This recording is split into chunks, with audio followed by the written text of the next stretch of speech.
going on, y'all? Not too much. Not too much is going on with me. This past weekend we went Christmas shopping. A bunch of Christmas stuff. Yeah, we did. And then that beautiful voice that you just heard was the voice of my angel, my beautiful wife, Heather Hamrick. Of course, I had to chime in while my device is going off, so I'll give you my real voice soon. Don't worry. That's all good.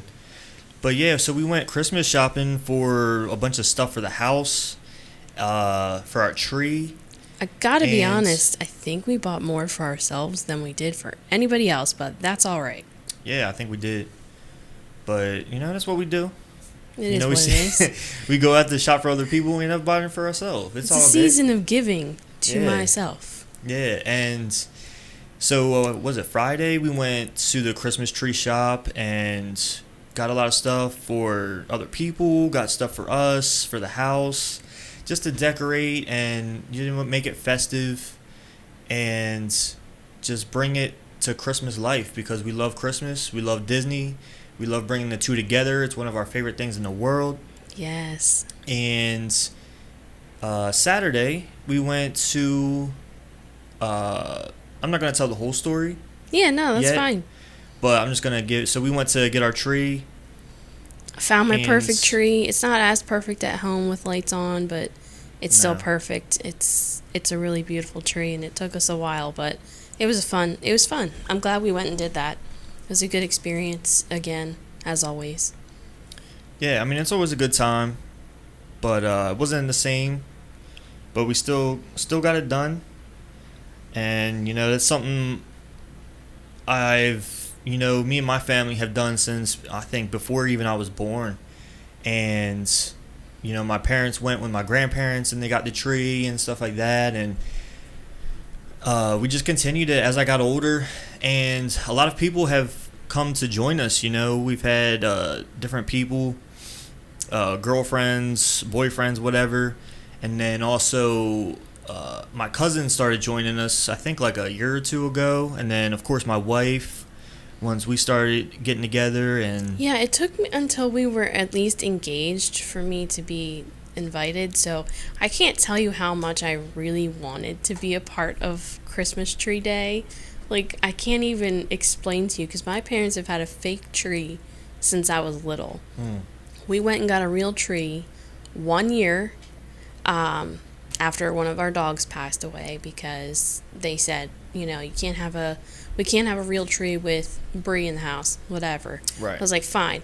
We finally get to go get a real tree, and it was an awesome day. We went up to Lancaster. We went and saw some caribou, some reindeer, and oh my gosh, Santa was there. I'm telling you, everything was real. Is that what they are? They're caribou? They're not. They just call them reindeer just for the fun of it. They're reindeer caribou. Okay, I thought they were real, like, reindeer out there. I mean, they're reindeer. If you look it up, there's not a huge difference. But they're not horns. They're antlers. Have you never watched the Santa Claus? Anyway. No, but my parents took me there, and then we went shopping in Lancaster for a little bit. We went to this, like, really cool chocolate shop, bought people chocolates for Christmas, and of course we got chocolates for ourselves, but it was awesome. And me and my mom got fancy coffee and stuff, so it was so much fun to go up there. I want to try that next year with the family.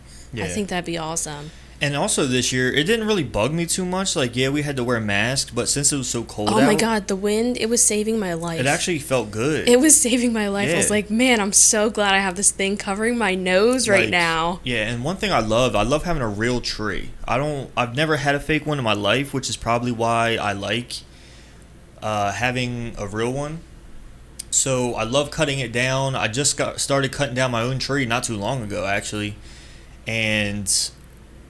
I actually had my mask on while I was cutting the tree down. I didn't even recognize. I didn't notice.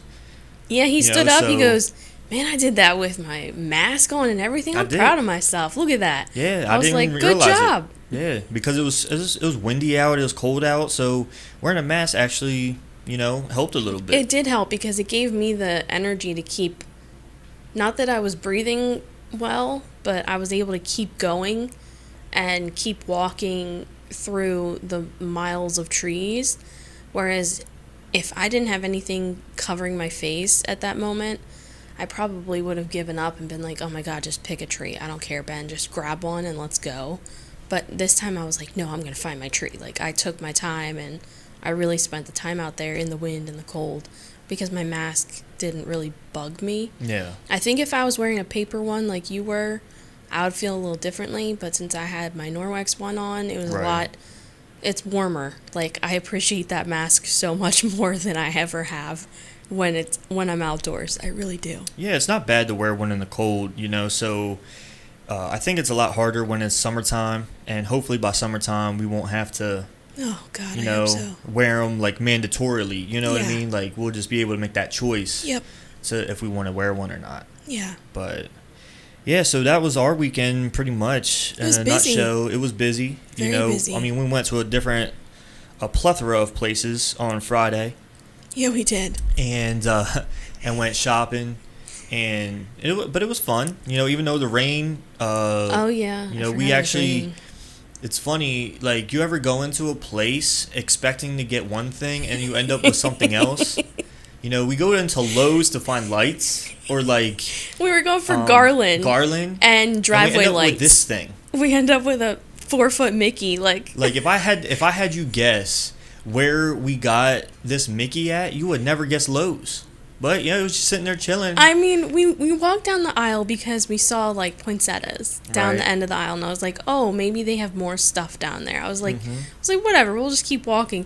And I just happened to see this box. There was only 2 of them in the box, and it was a ginormous box. And I looked down, I was like, oh, Ben, I pulled him out, and Ben looked at the price tag, and he's like, $40. You want to just do it? And I was like, yeah, I do. Just get it. I Just picked get it up, and this woman stopped us, and she was like telling us a story about her grandkid getting a giant stuffed animal while she was in Disney, and they were like, and she was joking about how it would need its own plane ticket Yeah. or whatever, need its own seat. And I must have said something to you about where we would put it. And she stopped and she was like, wait, that That's for Mickey's you? for you guys? She was like, oh my God, I love it. And she like clapped for us. I was like, yeah, that's us. Yeah, I mean, I don't mind it. I love it. I do too. You know, so it is what it is, man. You do what he's you love. He's adorable. How can you just walk Right. past a box full of him? You can't. I know. Only if they had a mini, then we'd be I set. know. If But anyone I out there found finds one. I found one, but it's not Christmas.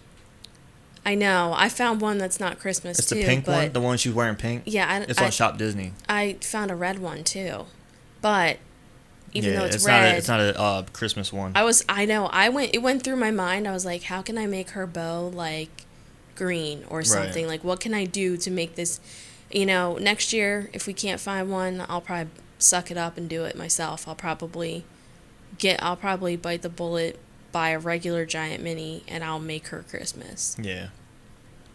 But yeah, that was what we did this weekend, and hopefully y'all are getting your Christmas stuff. I still haven't decorated the house. No, I've been you back haven't, and forth. Clark.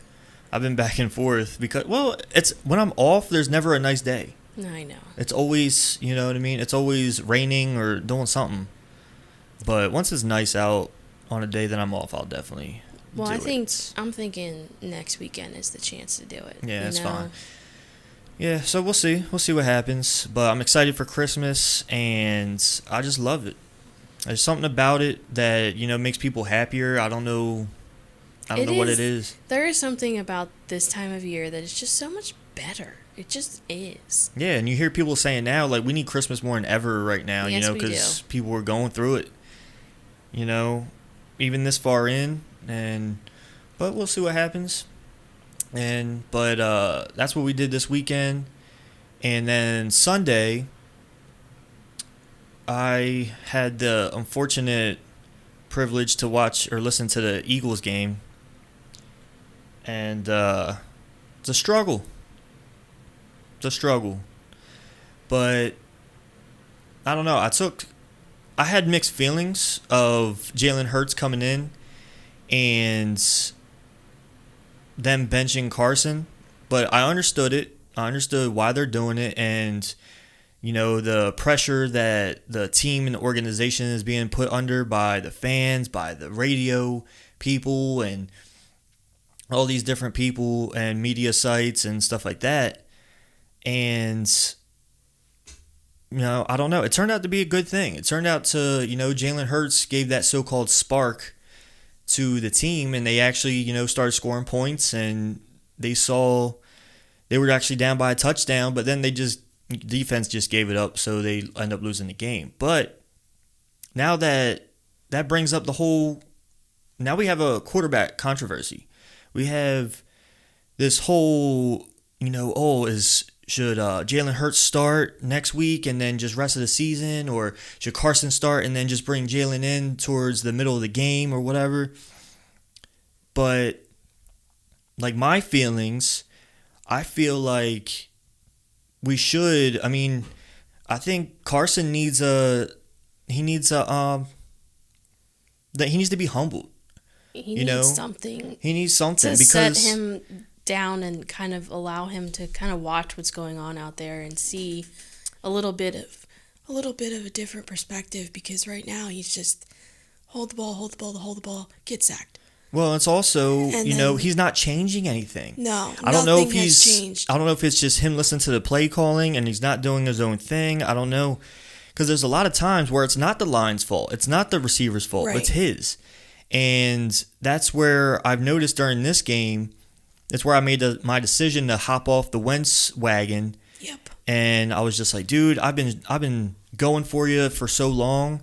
I just got to hop off right now, and we need something different. We need, because over time, teams will know what Jalen Hurts is doing. Absolutely. So the only reason I think he's doing so well is because he's new. Yes. The teams don't plan for him. Teams don't know how to play. Yes, they don't plan for him. They plan for Wentz. But now, these upcoming games, they'll plan for both. Right. So they're going to know, especially going up against the Saints this coming week, and seeing what the Saints will do to us. It's going to be a different animal. Yeah. But I did put a poll on Instagram to see what everyone's thoughts were. Wow, I missed it, so I didn't participate. I'm sorry. So I said, who's starting next week, Wentz or Hurts? What do you think the percentage was? Oh, it's probably the majority is Hurts. Okay, what do you think is the number? I'm going to say probably at least 90%, right? Yeah, 95%. Yeah. Said it was Hurts, and 5% said it was Wentz. Yeah, because Could you guess who that 5% is? God, I don't know. It was one person. I have no idea. It was my brother. Because he rides for Carson, man. He does. And I'm the same way. I was the same way. But then I texted him after the game. I was like, dude, I'm hopping off the Wentz wagon after this one, man.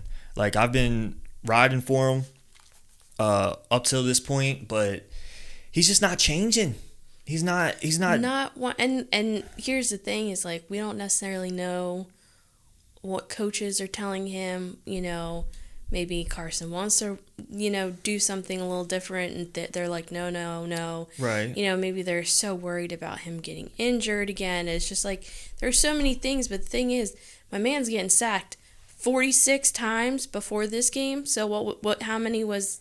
Yeah. So he's up to 50. 50 he's for up the to season. 50 for the season. Okay, 50 times he's been sacked this season. Yeah, but that's not all his fault. Not all his fault. The O-line is awful. But hello. The O-line's awful. The play calling's awful. There's a bunch of things that are awful. So it's not just him, which is why I was riding with him for so long. But you see him mistiming throws and overthrowing and throwing just missing the guys that are open. Yes. Guys that are open. And then you see receivers that can't get open. You see the O-line that can't block to save their life. I know, and he loves to spend time in the pocket. Right, and he can't do that. You got to do it. Yeah, he has to get rid of the ball. You got to roll him out, and that's where the play calling comes into play. Yes, is where the coaches have to know how bad your O-line is. Yes, you can't show that you trust them or have faith in them because they haven't shown any of that. No, they do decently in the run game. Right, but when it comes to pass blocking, they're awful. Yeah. So my overall conclusion is, yes, I think you start Hurts and ride with him the rest of the season because then that's giving him a preseason. Yep. You know, he's gives never him a had chance. anything. It gives him experience just in case you need to bring him in next year. Throwing him out there for 1 or 2 plays like they've done, Yeah. it's not helping him at all, and it's not helping your team to figure out whether or not, you know, he's going to fit here. How does he fit here? Where does he fit here? Like, what works for him? We have no idea if he's getting out there for 1 play and not even finishing an entire drive. You know what I mean? So Yeah, I think they need and the to thing is give too, him time. thing is too, we're out of the playoffs. We have no chance. Yeah, like, there's not a shot. Like Washington just beat the Steelers. The Steelers were 10-0 yes, or 11-0, one of yes, those. 11-0. And Washington just beat the Steelers. The Giants just beat the Seahawks. Like, what's going on here? It's 2020, bro. So yeah, That's so what Philly, it is. we don't have a chance to make the playoffs. So why keep Carson in? Like, what are we doing differently? They go into the same, you know, every game. You know, that first drive gives you hope. That first drive they had gave me hope. Even though they only ended with 3 points, it gave me hope because it was first down after first down. They were running the ball and passing the ball equally. Yeah. I was like, oh, wow, they're getting something going. But then they come out second series and start the same shit that they're doing. I was like... I honestly have not sat and watched an entire game since week 3. No, and it's good. That's a good thing. Because for me, it was like, whatever day it fell on, I didn't want to waste my time. Like, season opener, I'm hyped. Like, first game of the season, I'm ready. Like, let's go. Got my Eagles gear on. Like, we have a party. Like, it was fun. Like, I was ready. A couple of friends we got this. We're ready. And then we're watching this team. And we're looking at them. We're like, oh, so this is our season. Okay. Yeah. Week 2 comes around. I'm watching. I'm sitting there in my couch by thing. myself, and I'm like, huh, okay. Week 3 rolls around. Well, yeah, I think I'm done now. It was like, I have no desire to keep watching the same thing happen constantly. Yeah. It's repetitive, it's redundant, which is the same thing. It is. And it's we got, stupid. So the next 4 games is the Saints, the Cardinals, Cowboys, and then Washington. Are you going to win any of those games? Did you say the Cardinals? Cardinals, yeah. Arizona Cardinals. That's a team? Yeah. Angelo plays on them. Why did I think the Cardinals was a baseball team? Because it is. St. Louis Cardinals. This is Arizona Cardinals. Have they always been a team? Yeah. Shut up. No, they haven't. The Arizona Cardinals have always been a team. Shut up. I've been watching football my entire life. I've never heard of the Arizona Cardinals. They've always been a team. That's so sad. Let me see when they... When did they become a team? Come on. I feel like you're pulling my leg here. That's not real. Let me see. In 1898. Shut they up. became. They've just never been relevant to me then. That's what They're actually it the is. oldest team in the National Football League. Okay, that's really sad, Heather. Get it together. Yeah, so they've been around for a while. But that's the thing. Like, they obviously have never been relevant for me to ever care about them. No, it says they're the oldest team in the NFL, but they're also one of the least successful franchises in league history. Okay, that's why. Because I've never bothered to see a game that they... And they've won 2 NFL championships, so that was before the Super Bowl even became a thing. But they've never won a Super Bowl. Have the Eagles played them? Yes. Yeah, the Eagles have played them. I feel like the dumbest person right now. That's all good. But yeah, so that's where I stand on that. I think they should just ride with Jalen Hurts and just see what happens and it gives them experience. Yeah, give him there's some a time. reason, they brought him in. There's a reason that he's also the second string because they must see something in him. Doug Peterson, every post game conference, he talks about how Jalen Hurts hasn't progressed or whatever. But why is he second string? Why is he why did you guys pick him up in the second round? Yeah. I thought it was just because of his running and they can like switch packages and stuff like that for him. But then they made him second string, and I was like, oh, they are looking at him as a quarterback. I wasn't thinking they were looking at him as a quarterback.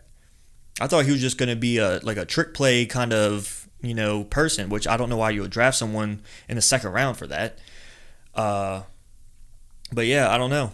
I think Carson is going through something mentally, and maybe I don't know if it's just in the game or if it's his personal life or what, but things got to change. I mean, the man's got a lot going on. He's got a baby, he's got dogs, he's got a family now. He's got a whole lot plus. Yeah, it's why people say they like him. They like Virgin Carson better. Oh my god, it's awful.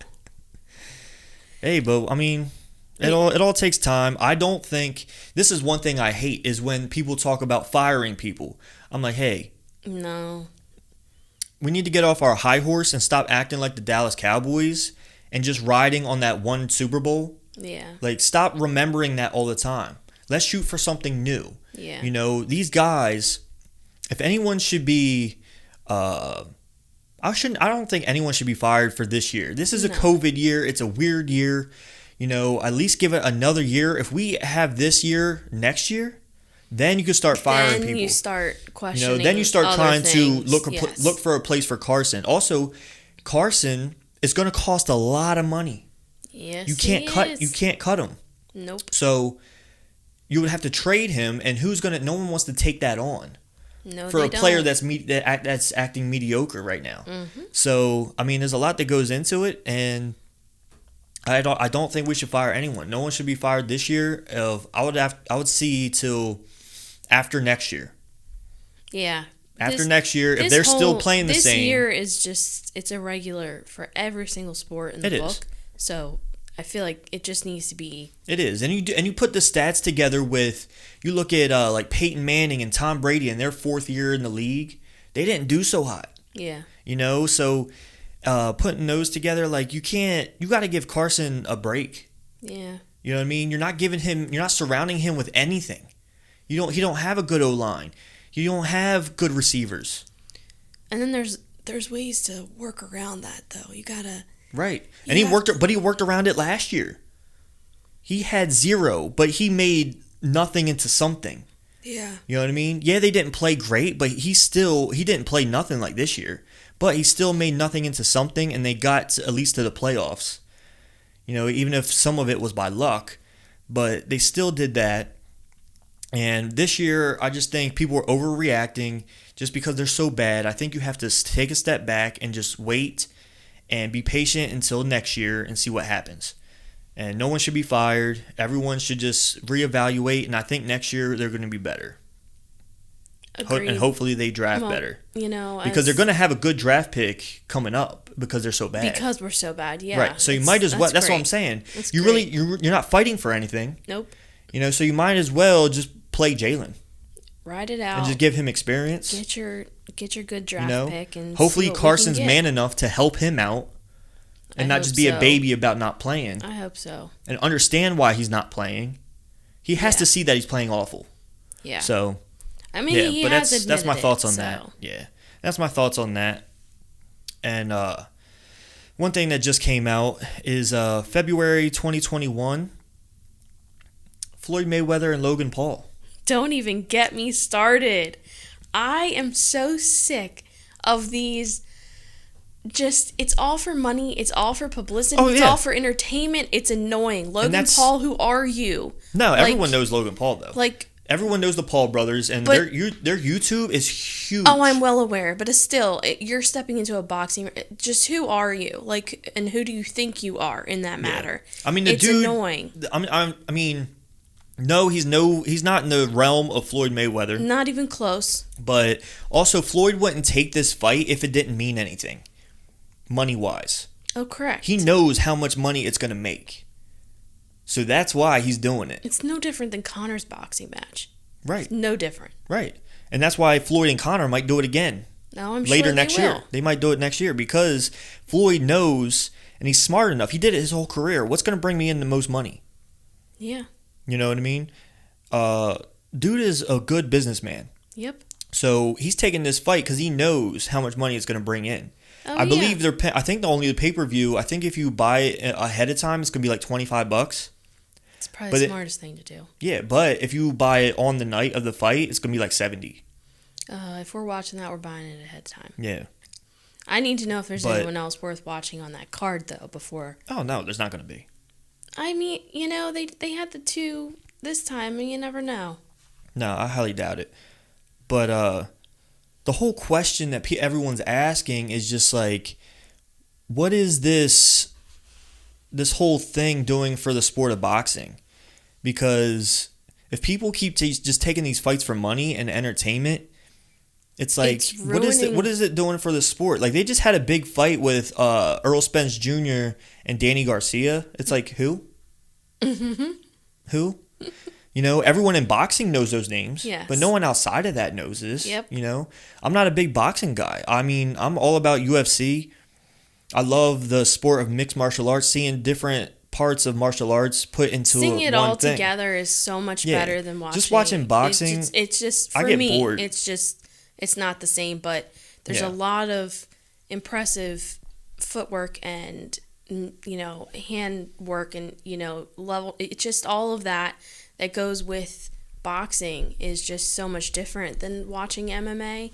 So there are things that as someone who's actually like learned some of it and watches it and has a best friend who fights, like, it's very different to watch boxing and kind of learn some of those different things and watch a little bit of it, but I couldn't sit and watch boxing for fun all the time unless it was a fight I really cared about, I think. Right. But for the sport of boxing, these entertainment fights are ruining it. I mean, they're not taking it seriously. It's not, I mean, Jake Paul just accidentally landed a hit on the back of the head. I mean, my man was flailing his arms and knocked someone out. Like, no, I think Jake Paul was throwing actual punches. It was some of them. Nate Robinson. Nate Robinson had just started training. Yeah, I know. He's never fought. He was relying on his street fighting skills to fight, and you could tell idiotic. The way he was running in with his head and just hugging all the time. No, that was bad. But Jake Paul, like, you could tell he's trained. He's trained a little bit. Logan Paul is trained. He's trained for years. Okay, and he's an athlete, but to go against Floyd Mayweather, that's just idiotic. And everyone's going to watch because there's always that small, like 0.5% chance that he gets a little, that he gets a knock. You know what I mean?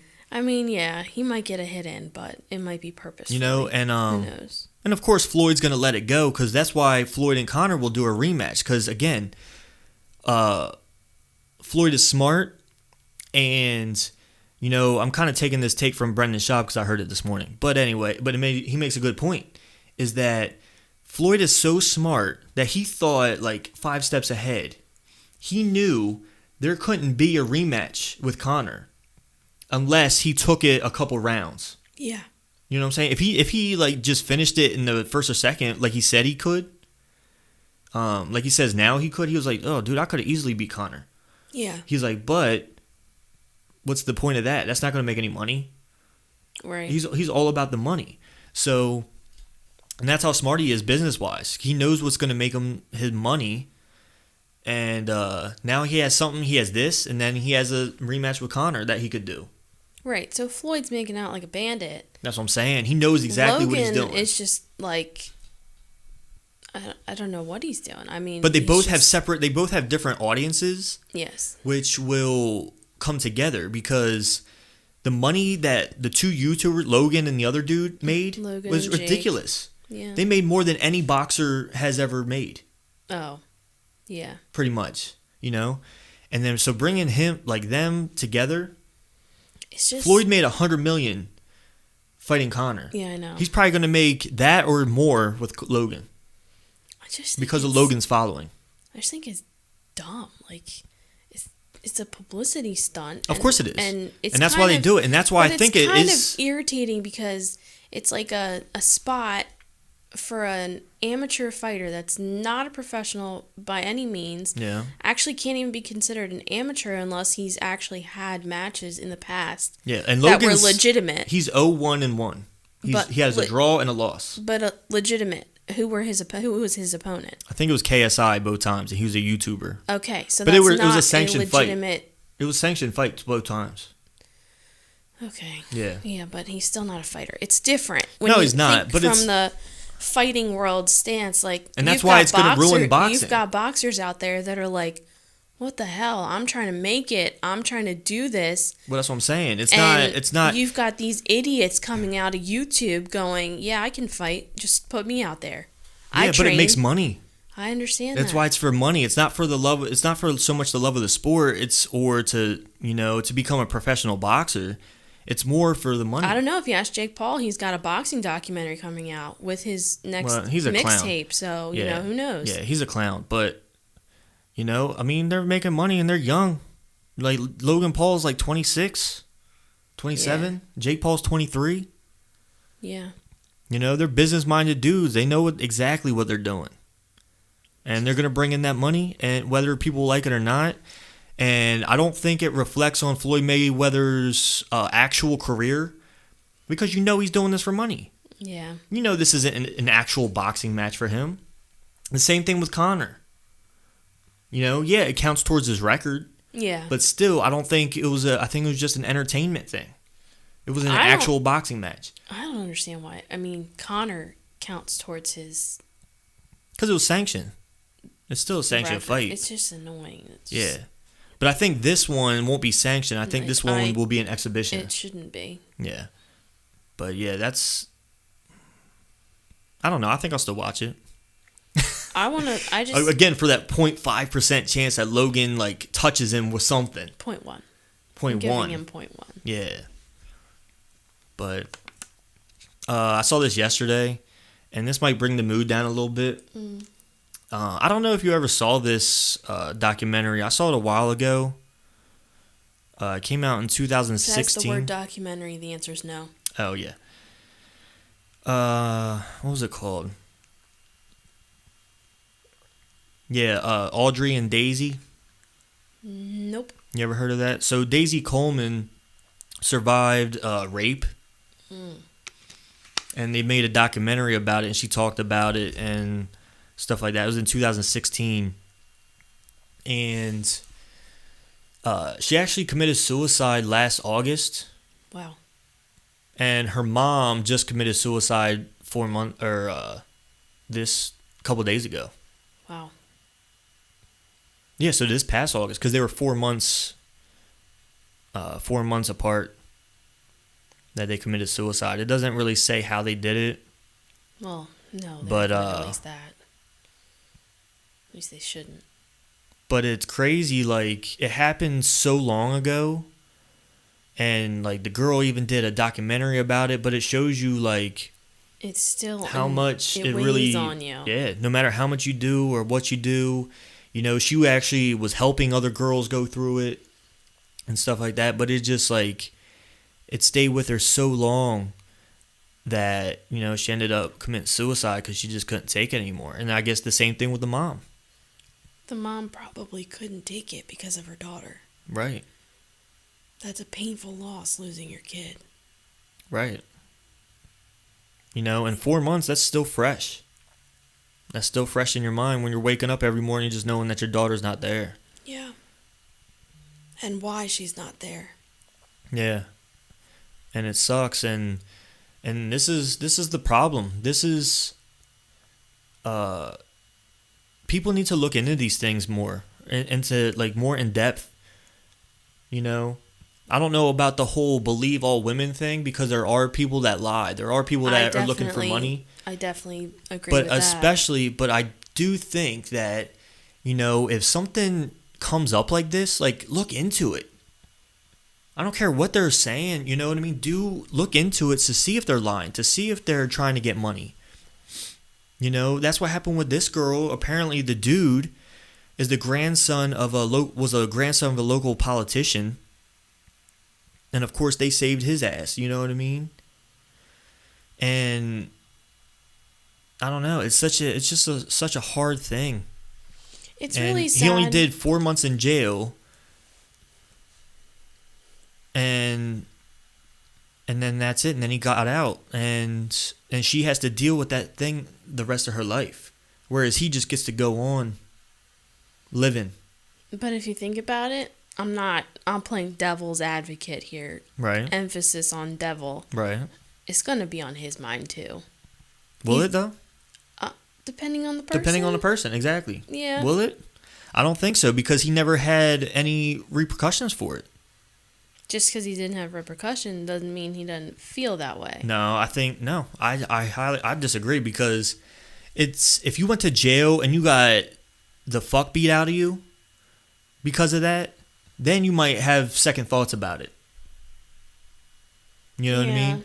But if you go to jail and then you do your time and get out, what are you really learning from that? You're like, oh, I got away with that. He'll probably go out and do it again. You know? Again, I mean, you could consider my take devil's advocate too, because he might have changed. Yeah. You don't know. You know, I don't know. But the way guys are, I wouldn't put it past him that, like, he just doesn't care. It just doesn't. It's like a lot of guys. A lot of guys don't care, but a lot of guys do. Let's be real. There's a Right, lot I'm more sure there's sensitive, caring guys out there than there are. Yeah, I'm sure there are. Assholes. But I don't think those sensitive guys are doing this. No, you know? They might find themselves in a situation where it's considered rape, but it's not, kind of thing. Or it's they thought they had consent, but they didn't get it. That's a different thing, though. Yeah. That's a different thing, is when the girl says, oh, I didn't consent, but, like, in that moment, like, she did. Yes. You know what I mean? But then she wants to decide after. You know, there's so many scenarios that you can make up. Especially when you're doing it a long time later. Right.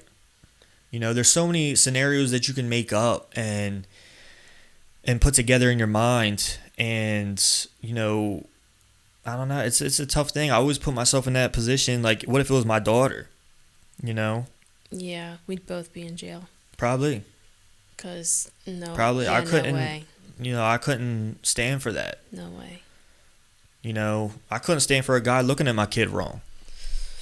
Believe me, I know.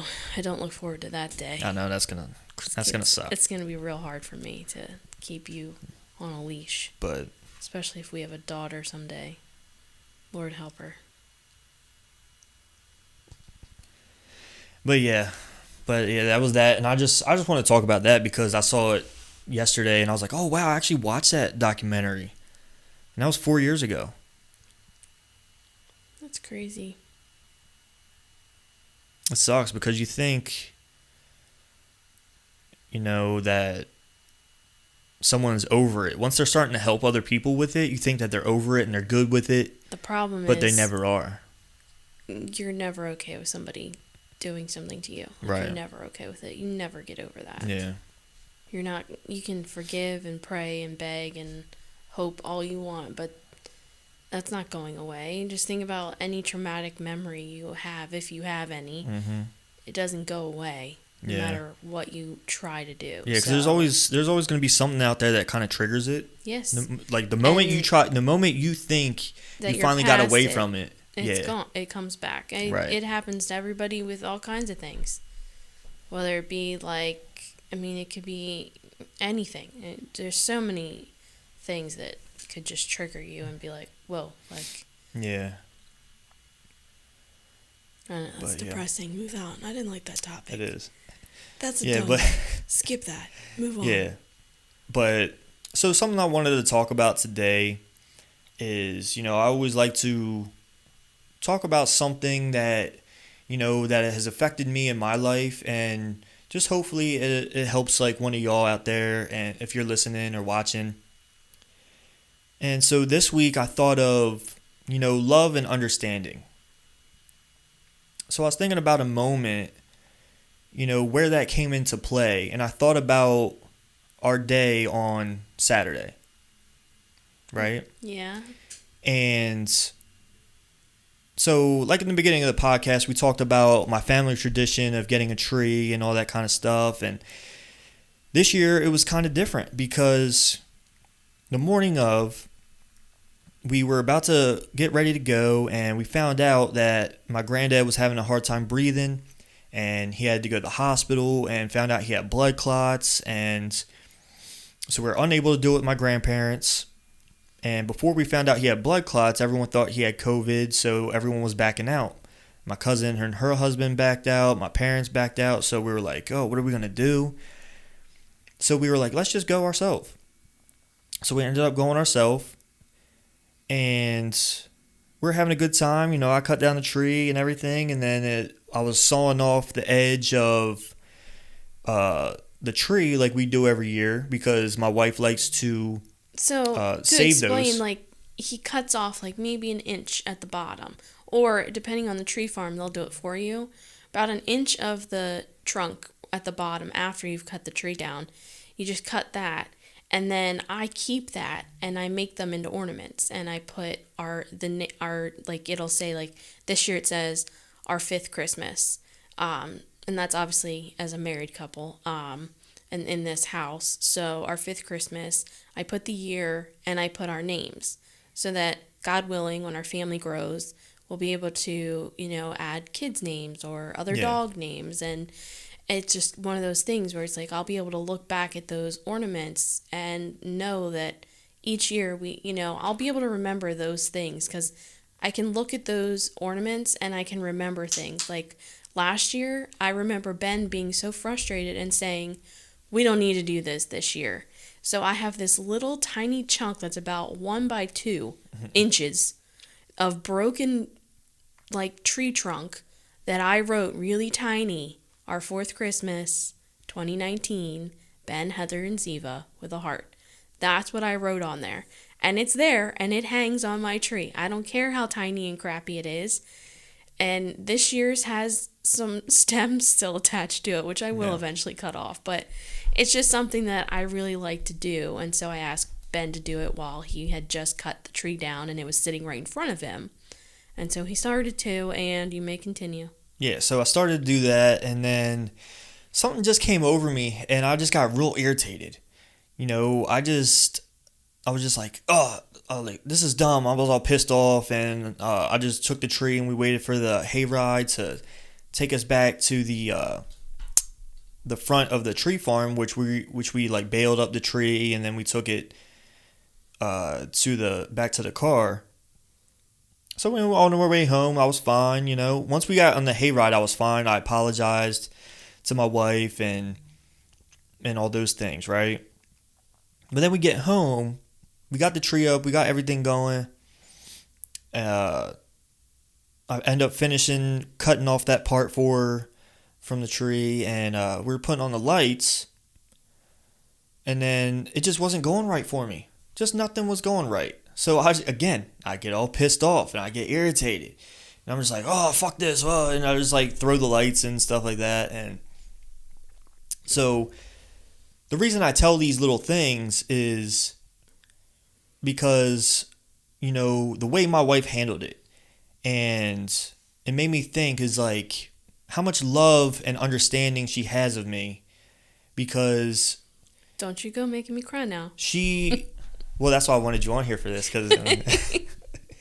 because she knows me that, if she would have started like arguing with me or yelling at me when I got frustrated, we would have been butting heads, It wouldn't have been anything good.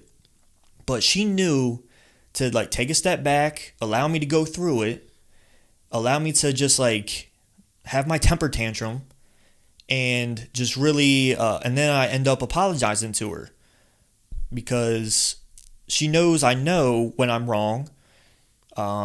Which I usually love. It just depends on the circumstance. I love It when does. he admits that he's wrong, because sometimes it is a butting of heads, because there's no understanding between the two of us of like, why are you doing this? Why, like, but he's had a lot of moments lately where it's been like, what did I do wrong? All I did was walk in the room. Like, I couldn't figure it out. I mean, I think the other day I walked away and I sat on the couch and I stayed away from you for like a good half hour or Yeah. more. And again, with me, like sometimes it just happens. I don't know. Like I'm a very positive person, Yes. and I like to be optimistic. I like to look at the bright side of things. And sometimes the littlest things, like sawing off the edge of the tree or can't get the lights right, will just set me ablaze and just piss me the fuck off. Where I just don't want to deal with it anymore, and sometimes it doesn't make sense to the other person, but that's where that love and understanding from someone, and this is how you got someone good, is because they can understand that. They take the time to analyze you to the point where they can see, like, okay, what's he need when he goes through this? Or like with her, she's the opposite of me, where I used to see it as, oh, I got to give her space, but that's not how she is. No. She needs me to be there all over her. Whereas I'm different. I need space. I just need to sit there and think for myself and really just get through that emotion. And then once I get through it, I'll go back to her and give her a hug, and then she knows everything's good with the world. And I don't know, those situations just made me think of that. And I think that's important when you're looking for someone or when you're dating. It's so important. And, it takes a long time. I'm not saying that me and my wife don't fight, because we do. Everybody fights. Everybody fights. And then that's another important thing is, like, we can go a whole day fighting, but we'll squash it before bed.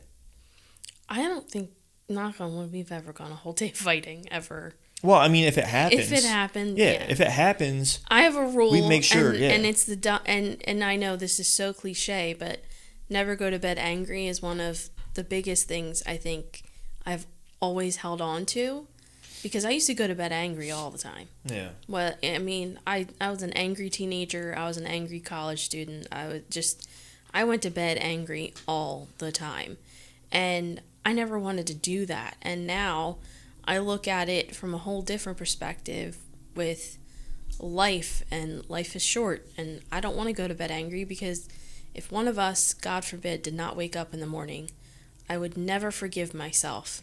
Whether I'm the one that didn't wake up or you weren't, I would never be able to forgive myself that the last thing I said to you was not, "Good night, I love you." Mm-hmm. It's not okay with me.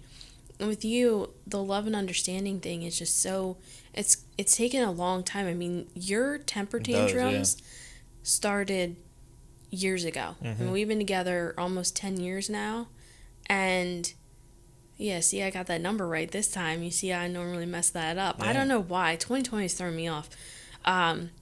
We've been together almost 10 years now, total, and I remember early on telling you, you had one of these fits, and I remember back when I could drive, it's been a while. Mm-hmm. I drove and parked. I don't even remember where we were. And I said, "You're either going to fix this or we're done, because I am not going to deal with you acting like," and I compared you to my ex, and you immediately went, "Oh shit," like that look was in your eye. You were like, "I'm sorry, sometimes this just happens." It does, yeah. And it took me a while to get used to this, and as we've gotten older, after you moving out and living with, on your own, and then actually after we got our house, after we got married, your temper tantrums come few and far between now and then. Yeah. Lately they've been a little higher, but I think things are a little more tense the holiday season sometimes too. Well, it's also because I think I'm doing less working out, and I think working out really helps that. Working out does help you, and it helps me too, and I feel the same way. I need to be on a schedule as well, and I know that. Yeah. And I think that's what does it for you, but now I'm able to look at those moments, and I know the difference between when we're fighting and when you're fighting internally. Right. There's a huge difference, and that's where the understanding part comes in. I know you need your space. Mm-hmm. When I'm upset, I need you. Right. I need whoever's around me. I don't care who it is. Yeah. I need someone. When I'm home alone and I have a meltdown, I call my sister. Yeah. Like, I need to see someone's face and know that everything's okay. Yeah. You, on the other hand, you need to be by yourself. Like the lights. Well, the tree thing first. Starting with the tree. Yeah. I was like, okay, well, like, you're halfway through the friggin' trunk. Just, like, finish it. Yeah. In my head, I wanted to be like, okay, like, you're so close to finish it. Why don't you just, like, chop it off and be done? Like, I was irritated. I was like, Jesus Christ, is he kidding me right now? I know, but I already cut down the whole tree. I know. And then I have to do this. But what's funny yeah. is I videoed you cutting down the tree. Right.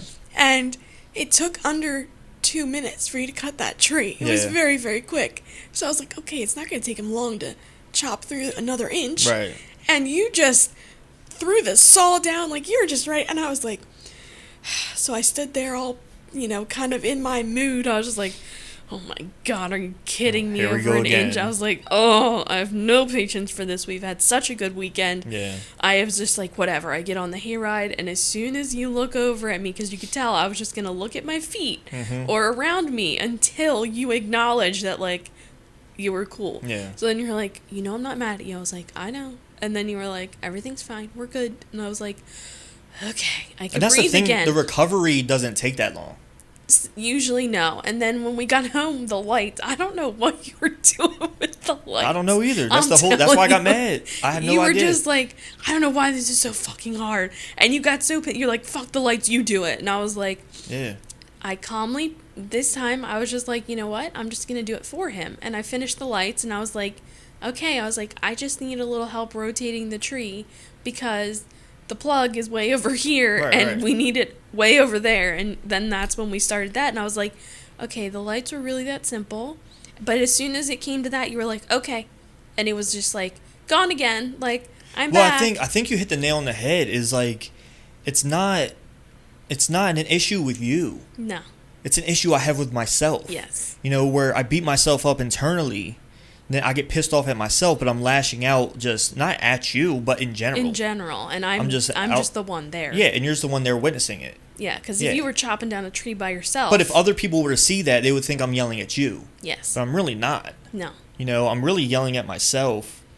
It's something I've always worried about with you because it's like you have always been the one.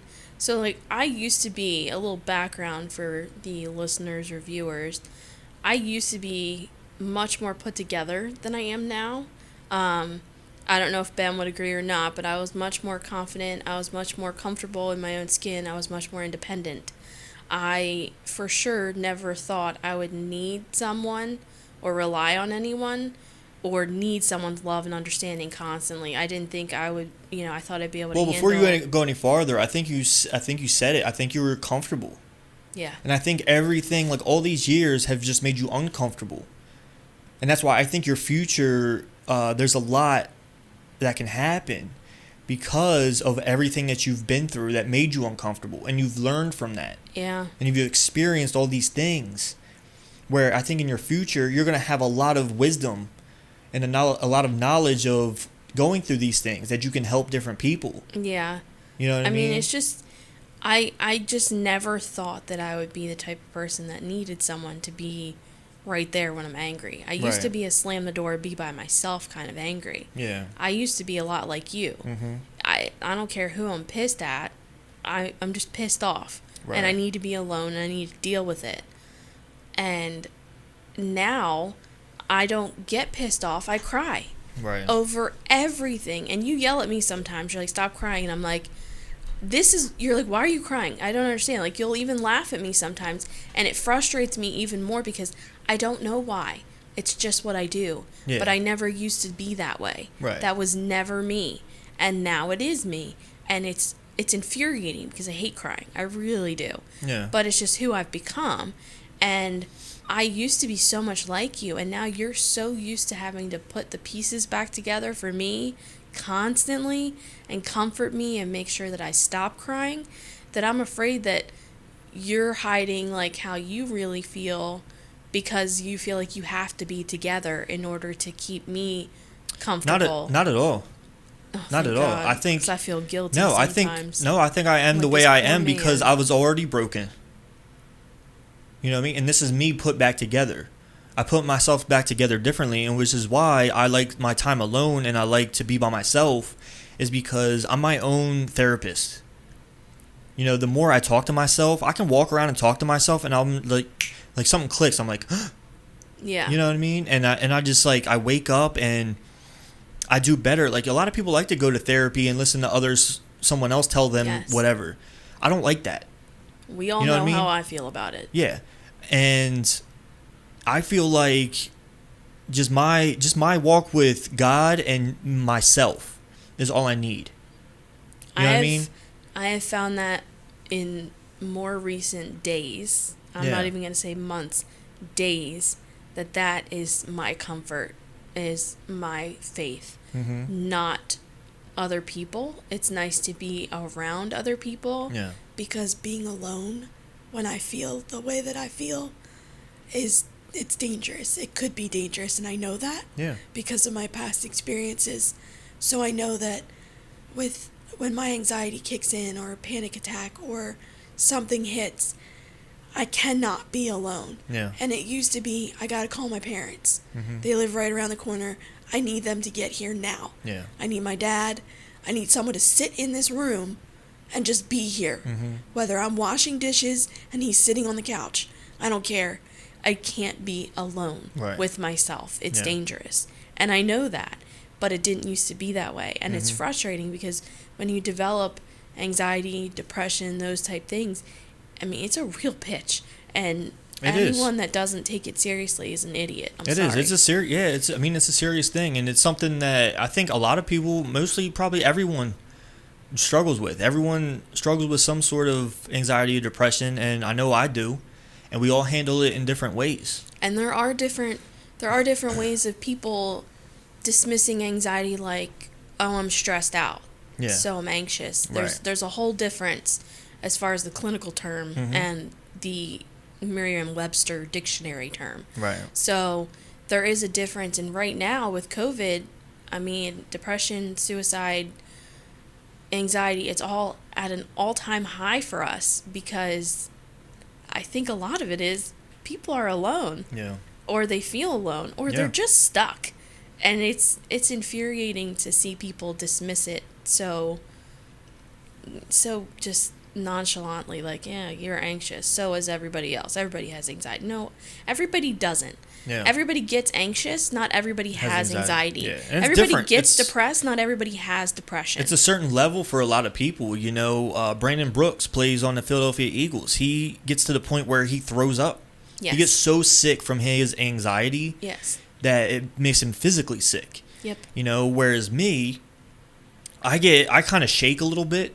You know, I get tingly in my arms and my legs and stuff like that, but I've recognized it for so long that I just kind of talk myself out of it. You know, which is what I've become good at with myself.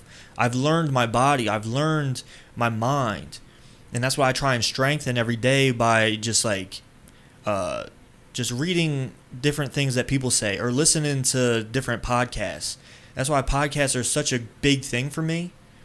It's because listening to other people and gathering, it might be even like a little snippet of something they say that sticks in my brain, and I'm like, yo, I love that. Well, that's where reading this book that I've been reading has just been... What's it called? It's called Remember God by Annie Downs, and I highly recommend it, mostly to women, gotta say. I mean, men can read it. I don't think they would appreciate it or understand it as much as I do. Is it from a woman's perspective? Is that why? Well, it's her life. It's her life. I mean, she's everything that she writes, she's going through it. She writes based on journals that she keeps. She's an intense journaler, and she's been doing this for years. And I read one of her other books, Looking for Lovely, and I plan on reading that as soon as I finish Remember God. But I've been trying to read at least one chapter a day, and it's creepy how it's creepy, but I know that it's God calling to me. I've had that book sitting on a dusty shelf since January. And it was sent to me by a friend to get me through surgery in January, and I didn't feel like reading after surgery. I was like, no, I'm watching Netflix, like, I don't care. But something called to me that day when we had to go get a COVID test, and And I was like, we're going to be waiting forever, blah, blah, blah. I'm going to bring a book. I brought book, that. yeah. I grabbed Harry Potter. And then I turned around and I looked and I was like, maybe I'll bring that one. Yeah. And I brought 2 books with me. Not that I got to read them, but that book just called to me, and it's been perfect timing because everything I've read, I've related to in such a way that I literally cried. Yeah. I mean, I asked God for a sign that one night, and it was just going through the COVID testing process and thinking about my parents testing positive, and just all of those things just kind of weighed on me for a little bit. And I think I was just so high anxiety with wanting a holiday with the family, and just all of that just kind of built up. And I was like, I just need something from God. And I turned the page, and in big capital letters, it said Heather. And I was just like, holy shit. Yeah. I was like, I'm listening. Like, I am listening. And then it's just been ever since. Everything since that I've read, I've been able to relate each chapter or quotes from the chapter to my life. Yeah. So I'm the same way as far as, but I can't. So with the books, I can do it. With self-talk, I can do it. With you, I can do it. No therapy for me. Yeah. I have failed 3 therapists, or they failed me. Yeah. My sister is, I can go to her and trust her. But other than that, I can't do podcasts because I am afraid I'll hear news that I don't want to hear and then make things worse. Well, that's why I always tell you about Sadie Robertson. I think that would be a perfect one because, 1, they're short.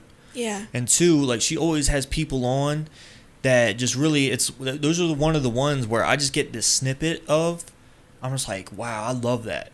Well, that's why she calls it Whoa, That's Good. Whoa, that's good. Because they always say something that I'm just like, whoa, that's so good.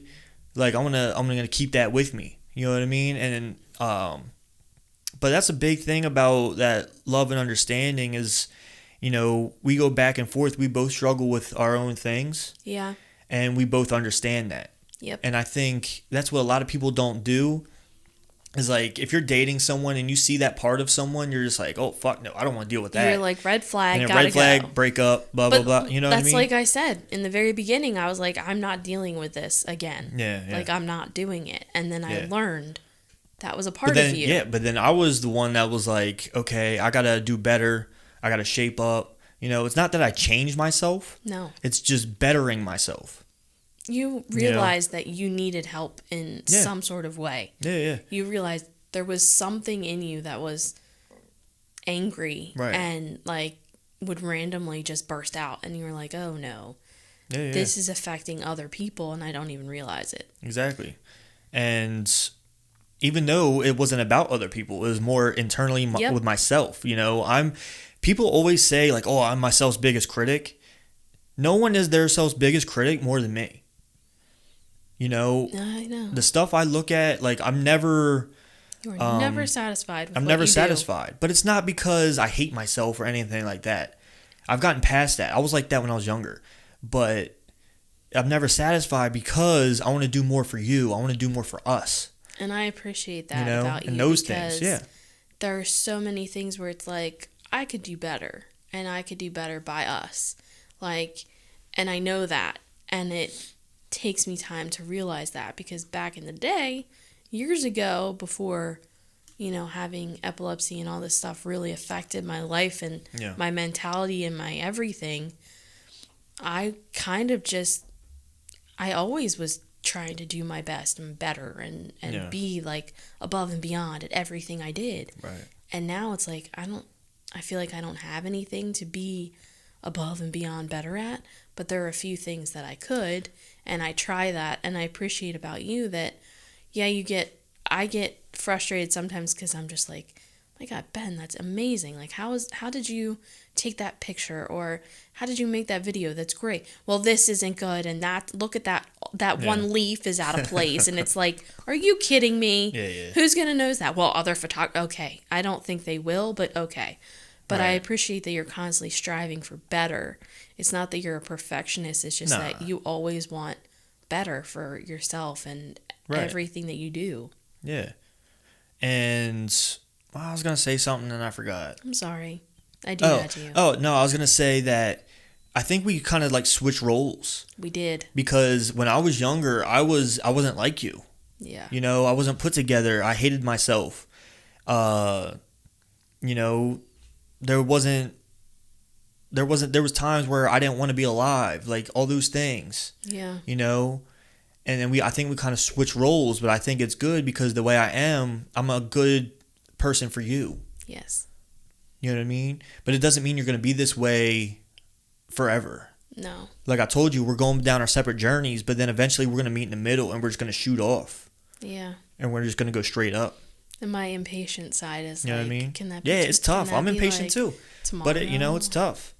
But, yeah. I know that we both have the same end goals, though. And Yeah. that's what's important. Is like, we both have the same dream in the end. Yeah, moving to Orlando. Yep. That's all that matters. I want to be with that guy. Moving to Disney World. I want to be with the real life version of that guy for the rest of my life. Like, he's my real, like, that's my real OG right there.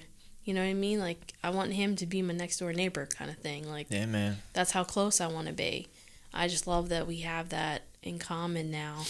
But love and understanding is definitely huge. I hope people take that and they understand it and go with it and receive it. Yeah. That they can listen to this and know that everybody struggles with love and understanding, but then when you find the right person or the right ways to really get it, you'll see, like, it comes easier than you think.